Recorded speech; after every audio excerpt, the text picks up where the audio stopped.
เมื่อยบ่เมื่อย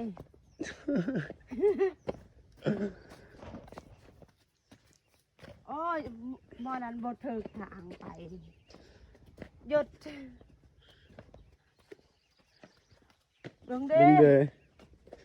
บ่ถึกทางเด้อนี่ทางตัวนี้เข้าไปถึกทางเนาะนี่ผู้นี้เราไปบ่ถึกทางนี่เรา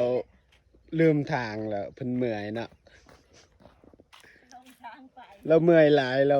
ไปบ่ถึกทางสัมนี่ตัวนี้มันทางเฮานั่นทางสวนเขาจะสไปเด้อมื้อหน้าเด้อได้ยินบ่ลุงเดได้ยินบ่ไปได้เท่าหน้าลงทางเลยนี่เบื้องซ้ายก็จะเป็นสวนมันของเขาบ่แม่นของเฮาสวนมันงามๆวิวท้องฟ้างามๆแถวนี้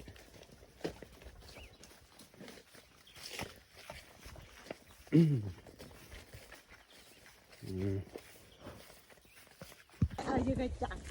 ไม่เป็นโอ้ยจะเฮ็ดอีสังว่าติดยาไปนี่สวนมันเขานี่ก็จะเป็นทางแยกทางสวนเฮาเนาะไปทางนี้หอนหลายมือนี่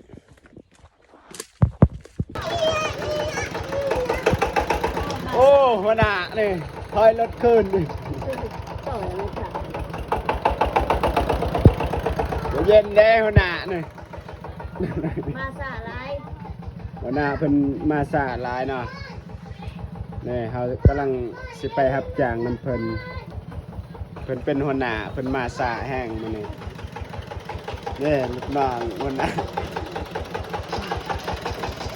อันนี่แม่นคนงานเพิ่นเนาะมารับจ้างกับเพิ่นนี่พวกเขานี่มารับจ้างเนาะ